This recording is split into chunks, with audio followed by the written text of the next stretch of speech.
Hey everyone, and welcome to Offstage, a conversation with students, hobbyists, and professionals from the world of music about music with me, your host Anagh.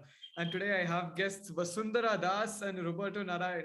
Vasundhara Das is a singer, songwriter, composer, and actress. She has starred in several films in various languages and has worked extensively as a playback singer in Bollywood as well as South India regional language films. She's also a Village Music Circle certified facilitator at Drumjam India, along with Roberto, who is a drummer.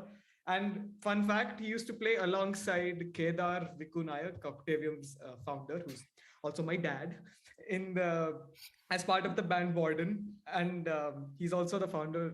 Rob is also the founder of the company Drum Jam, and is the one who brought the whole drum circle scene here in India. So yeah, it was. How are we doing today? We're good. I'm good. I'm good. How are you, Anagh? I'm doing great, thanks.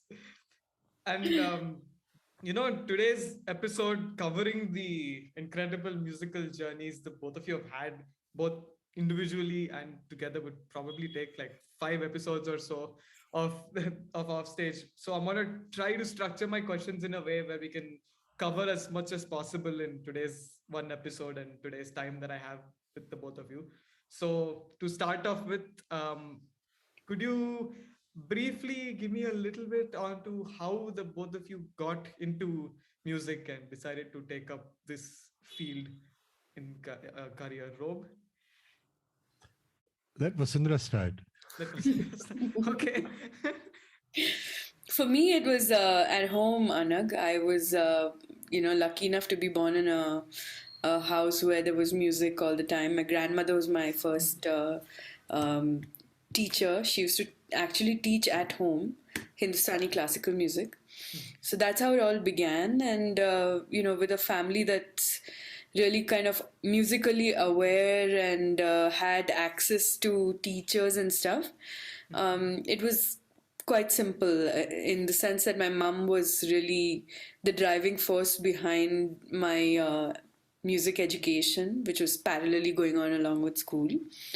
Um, so I had different teachers at different stages in my, in my childhood.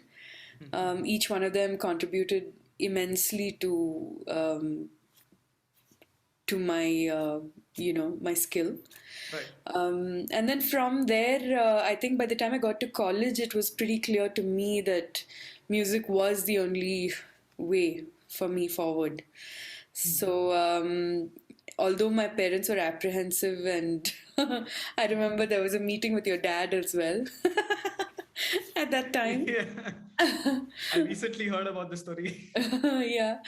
So, with all of that going on, I kind of took the plunge, headed out to, wanted to head out to Big Bad Mumbai, but my folks were more comfortable with me going to Chennai, and that was a good move for me. I ended up getting signed onto a record label, worked on an album.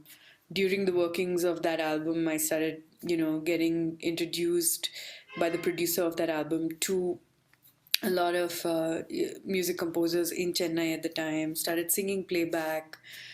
And while singing playback, I was seen. So then I started getting offers for, acting. So then when the offers got serious, I started taking them up. So it kind of one thing led to another, and Right. here I am. And you also ended up going to Big Bad Bombay for some time. Yes. For Yeah. quite a few years, yeah. And Rob, what about you? How did you get into the whole music scene? I got into the music scene when I started playing the drums. At seriously at the age of 13. And by the time I was 17, I was a professional. I was in college. I was in first PU, but I was playing for multiple projects. Bangalore was very happening those days. So it was a matter of being at the right place at the right time. Right. So I got a lot of exposure. I considered taking it up as a full-time profession when I was in college, and did that until the age of 19 when I actually retired for the first time Oh, as a drummer. okay. So I started my own business. The reason was I looked around and I figured for the kind of music that I was doing that I wanted to do, there was nothing there for me professionally. I was doing lots of shows. I was doing a lot of things, but it was a very limited market even then. You know, decades back. Yeah. So at the age of 19, I decided I want to continue as a musician, but I don't want to depend on it for a living. Okay. Because that means compromising what you do and how you do it, et cetera, et cetera. Right. So I started my own business at the age of 19. What was that business? Import export. If you jump, you have to jump off a really high cliff, you know? Fair enough. So it was a complete U-turn. I took off to Europe. I was there in the year 89. And I learned the language there in Italian. Came back and started doing my work here. And I was playing, like, it gave me the liberty to do the kind of projects that I wanted to do without having to do it. So, and it just kept on growing from there. And I got more involved with work professionally while I was still doing, my music on the side. And since I was my own boss, I could set my own timings. Right. So I've always worked from home. That's the only office I know.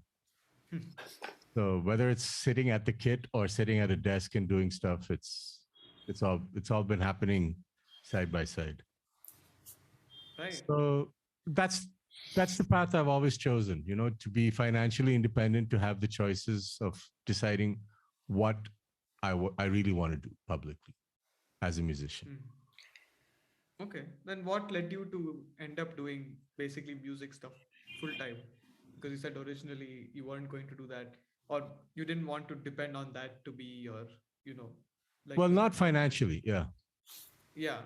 Because I see, and I've seen, and I'm glad I made those choices, because I see a lot of musicians who decide they're going to do it full time. And maybe today there are some opportunities, but back then there weren't any. You didn't have many options. Right. So I'm glad with the choices I made. And somehow everything just tied up together, the business and the music. So I'm still doing it. Yeah. Decades later. Yeah. Yeah. And I heard from, let's say, a source that it might have been drums or football for you at one point of time. Is there any truth to that? And no, not football. Then what was it? It was drums. Actually, you'd be surprised. It was baseball. Oh, baseball. Yeah. Okay. So then, what's the story behind that? And then what made you choosing drums? I grew up in Bangkok, Thailand. I moved there. I was there from the age of 1. So I did all my school, like, KG, whatever. And being in Bangkok in the 70s was a great time because of the music that was happening in the US. Funny enough, there was the Vietnam War that was winding down in Vietnam. And a lot of people from the US were based in Bangkok. Okay. And a lot of them were my neighbors. So I heard Rush in the year 1974, 1975, because I used to go to my friend's house to play, and his brother was a drummer. Okay. And he would get the best and the most amazing music, like a month after they were released. So my exposure to that music always was there in the back of my mind. But when I was growing up, I was actually a lot into sports as a kid. Right. And, I actually represented Thailand for 2 years, playing baseball in the Asian baseball championships. So at the age of 9, I traveled to Singapore the first time. At the age of 10, I traveled to Singapore. At the age of 11, I traveled to Indonesia, representing Thailand, playing baseball in the junior league, of course. Right. So it wasn't like a national team or anything, but Yeah. that was my thing, baseball. And then I had an injury on my leg. I dislocated my knee. And I was about 12 years old when that happened. And sitting at home, I just got back into listening to music. And then I got into drumming a year later. So that's when you would have turned 13 and taken it seriously. Exactly. Okay. Did the dislocated knee have any effect when you were playing, or was it? Funny enough, when you dislocate something at the age of 12 or 13, you rebound really quick because, you're still growing, you're young, whatever. It never really affected me. Okay. And I actually forgot about it until a couple of months ago when I dislocated that same knee again. So I can't believe it's happened after so many years. But it's funny. It scared the life out of me because I thought I would never be able to play again. And this happened last November. So I'm glad I'm back being able to play and doing what I enjoy. So that's great. And Vasundhara, you're a very well-established singer and individual in the acting world. I'm sure there are aspiring singers and maybe even actors who are watching this episode. So what would you say as someone who's had an active career in both singing and acting? Would you say is there a difference in those two career paths, both being art fields? And what were some of the challenges you faced in that whole span of that side of your career? I mean, they're quite different. I mean, the medium is different. Your face is different from your voice. Yeah. Some people find it easy to express themselves using their face, and some others use their voices better. So it really depends on the individual. So there is no one size fits all kind of advice that can be given, especially in the field of the arts. For me, it was just something that played out, So it's just that I always wanted to sing. I wanted to be a singer. That was the whole goal. And along with that came all of these other opportunities. And I only looked at the acting opportunities as a means to, get out there, be known, so that I could put out music, So it was basically the acting roles that I took up in the beginning were mainly interested in my singing. So for a long time, I don't think I considered myself an actress at all until I started watching the films that I had worked in. Then I started to have to kind of reconsider that for myself. But then I remember that the constant challenge for me was that given a choice between singing and acting, it was always singing that I would, or music that I would always kind of, without a thought, want to go towards. And sometimes that was a difficult thing. Right. Because if I was in the middle of the shoot of a film or something, then it really disrupted a whole lot of things if I had to run away and do a recording. And these were not opportunities I was willing to miss. So pretty early on, it was very clear to me where my priority lay. So if there was a tour, a concert tour that came up and clashed with an acting gig, then I would really be kicking myself that I didn't have the time to go out and gig. Right. And that I was stuck in a room full of lights. So it was pretty obvious to me quite, early on that the acting thing was just, as one would say, opportunities that if they were good enough to give time to, I was giving time to them. Otherwise, if the roles were not challenging or anything, I just, I had other things to do. It was very clear. Okay. So, I don't know if I answered your question, but it's difficult to do two different things. These are two different things. And for me, the other challenge was that every time I did an acting gig, the general consensus around, because everybody has an opinion when you're famous, right? Or when you're a celebrity. So every time I did an acting gig, the next interviewer that would be at my door would say, "So, have you given up singing?" And I'm like, "Why do I need to give up singing Right. to do this?" And then every time I did a singing, like if I had a playback release, or if I had an independent song that was releasing, the next person with a notepad in their hand would be asking me, "So, have you given up acting then? Or have you given up playback because now you're independent?" And I'm like, why does any of this have to be exclusive to the other thing, So it's just, I feel like people's perception is in such a way that they really want to understand you within the constraints of the box that they can put you in. And to a large extent, they're not able to imagine the possibilities beyond that box, Right. And there are many. There are so many.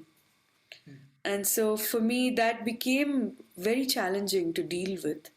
And so at some point, I stopped fighting. And I said, let me just do what I want to do and not have to answer any questions. Yeah. Yeah. Some people's mind, it's like if you're doing one thing, you can't be doing the other. So you're only doing one thing. I'm sure even now, as a drum jam facilitator, you would have had people come up to you saying, "Oh, now that you're facilitating circles, have you stopped acting or singing?" And Well, it's a funny thing in this country. It's very different because they only think that you're doing something when they can hear you on the radio.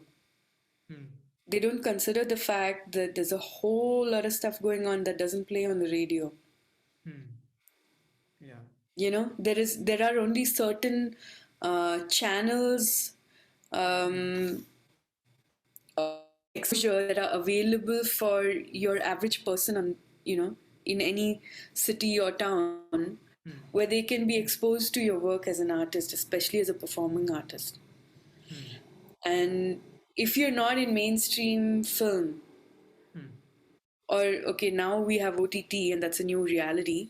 If you're not in a mainstream film and you're an actress, then what's up? Yeah. You're not in the film, right? If you're not singing playback and they're not able to hear you on the radio, then the next question they're going to come and want to ask you is, have you stopped singing altogether? Why do I need to stop singing? Why do you assume I stop singing because you don't hear me on the radio? I may be singing other stuff. I may be doing other stuff with my musical capabilities. So again, it's about perception and that whole one box thing and one sort of unidimensional or 2D comprehension of what a singer or an artist needs to be doing or how they need to be out there or where they need to be out there. So it's a bit challenging when the world looks at you either in black or white, or whether they look at you either from portrait or from, portrait or landscape. It's like that. So what about the well-rounded personality that grew and developed around that art form or that artist or, Right. I think I get that. I mean, I'm not an actor or anything myself, but from Which what is you why I'm said, trying. I get it. Yeah, yeah. So now that I've touched a little bit, only a little bit upon the musical journeys of that the both of you have gone through, I want to now come into drum circles and drum jam. And the very first thing, oh wait, before I mention that, some people may know, some people may not know, but I'm also interning with Drum Jam, and Vasundhara and Rob have been great mentors to me over the past few months. And yeah, who knows what's gonna happen there with me and with Drum Jam. But yeah, like I was saying, I want people, a lot of people may not know, or some people may not completely understand what Drum Jam is or what drum circles are.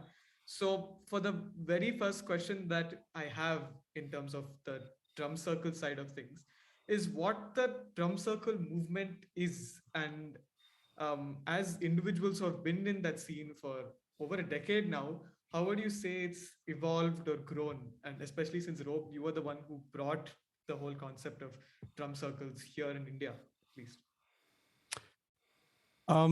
Just to clarify, I'm not the one who's brought it here. This is always here, in its own format. Yeah. I've been involved with drum circles ever since 2005. And obviously, since I was in India, I was doing it here, and I started doing it, and it just grew from there. Yeah. The word drum circle, there are just two words for this: drum circle. So what is it? It's a circle with drums. With drums in it. That's all. Yeah. And that's all. You know, and people playing them. And people playing them. That's all. This is something that's happened over society over the past 5,000-10,000 years. You know, so it touches a very primal thing, because how did civilization eventually evolve? We were whatever we were in the primates and whatever. We came into moving around in groups, nomads. And then finally we started settling in places.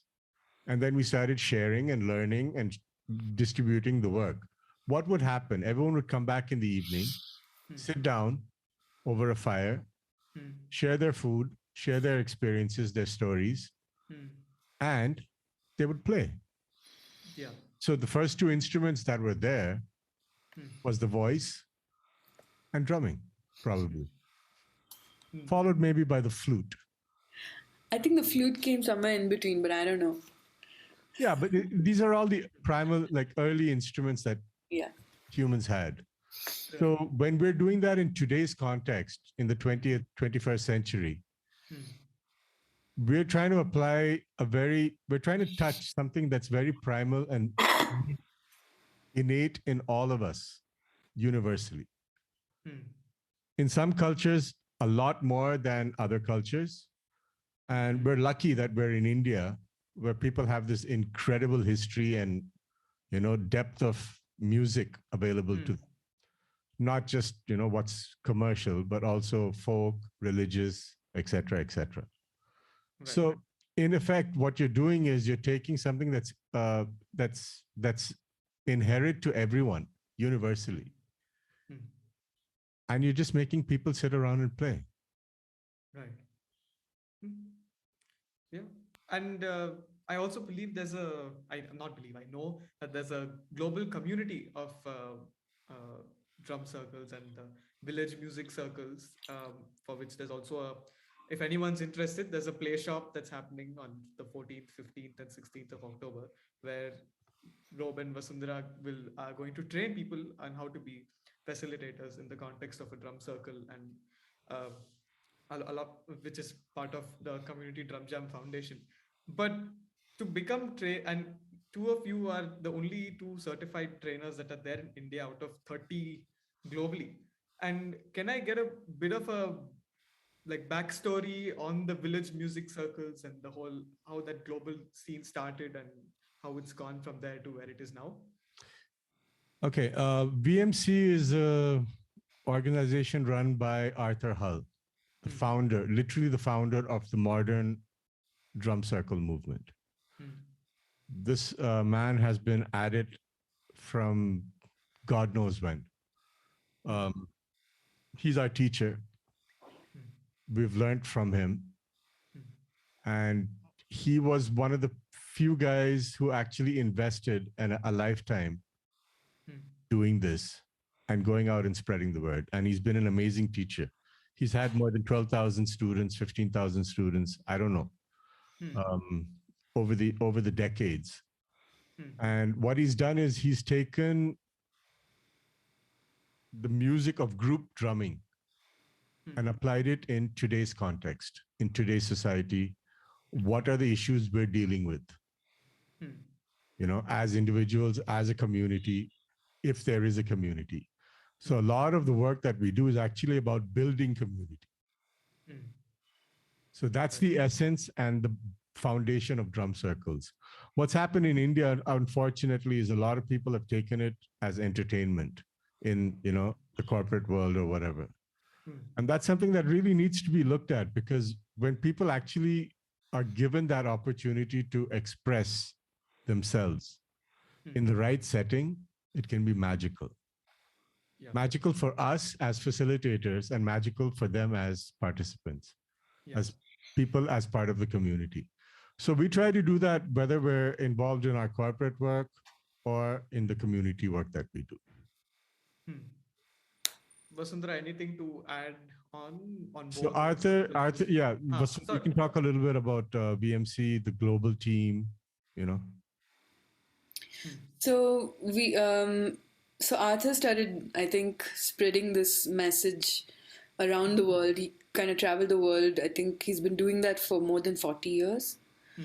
And he has students all over the world. He has been doing these play shops literally every year. But then in 2016, 2017, he decided to get a group of people that he had trained, who he believed would be the best ambassadors of his message, or who he could trust enough to represent him, let's say. And so he chose 32 people around the world to facilitate the 3-day play shop. And we went through a rigorous training process, and came out of it. So in 2017, we started facilitating the Drumjam VMC India play shop here in Bangalore. So now it's 2022. This will be our 6th play shop in Bangalore, and we've had people coming in from all over the country. Yeah. Similarly, all the other trainers who are from different parts of the world. So there are trainers in Asia, in Europe, in North America.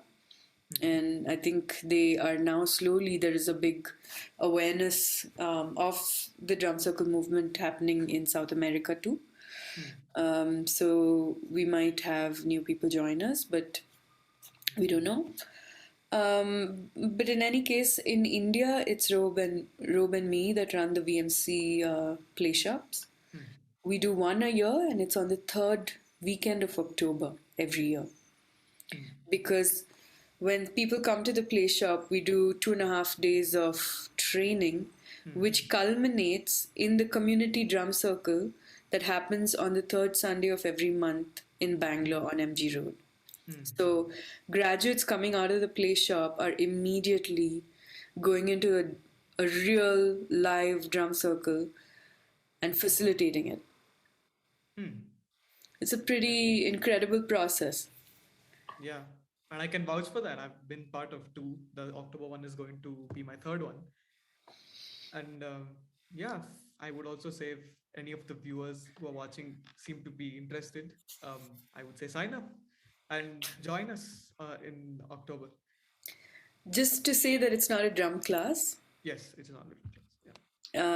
It's where you can learn to use rhythm as another skill in your toolkit to make you do the work you already do in a different and differently effective way to the people that you impact every day. Yeah. And Rob, having talked about drum circles and Drum Jam and VMC. I also want to know what made you start doing drum circles here in India before you got trained by Arthur, because I believe you started doing drum circles or facilitating drum circles here. I, like many people on this planet, started doing drum circles without having an idea what I was doing. It was an opportunity. Vasundhara was talking about that earlier in life. Yeah. There are times when things just present themselves. So it's up to you to make that choice of how deep that rabbit hole you want to go down. So somebody came up to me and said, "Oh, I heard I know you're a drummer. Have you heard about drum circles?" So I said, I had actually, and I had heard about it, but I had no idea what it was about. And then they said, can you do one in 2 weeks' time? And I don't know, something just said, made me say yes. And I had no idea what I was supposed to do other than try to run around, organize instruments that I thought could work. Being in Bangalore, it doesn't give you all the opportunities and options available. But I got lucky and I organized the instruments. I went and did a session, a corporate session for, I think it was 80 people. And I honestly don't remember what happened. It was a really intense experience. But whatever I said or did obviously worked, because a little while later, I had 3 more inquiries. Somebody who had seen it, somebody had referred it, and it just grew from there until we have come to the point where we are today as an organization, Drumjam.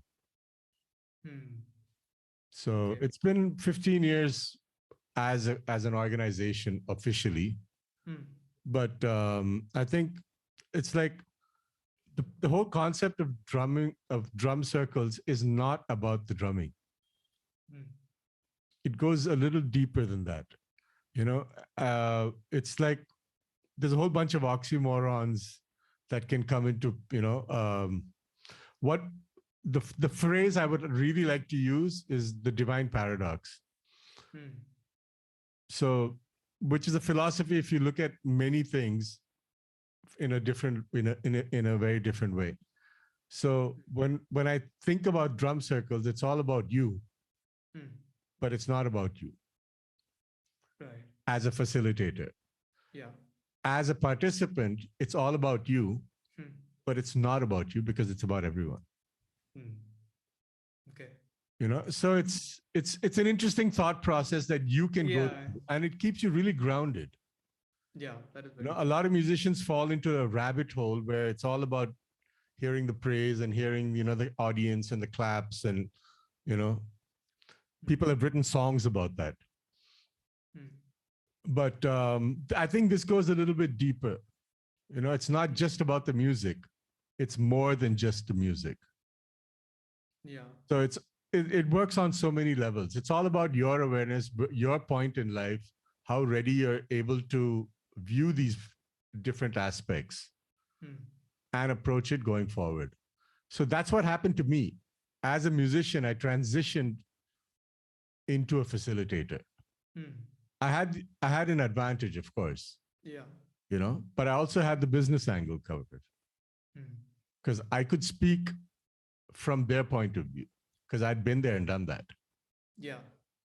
So at the end, all the dots just connected for me. And then having Vasundhara support me along the way has been even more fantastic, because she brings a whole different element to it. Yeah. And that very well transitions into what I was going to ask Vasundhara, which is, what made her to decide, what made you decide to become a facilitator yourself, and what made you decide to become a facilitator yourself, and how have you felt that you have changed from when you started out as to where you are now?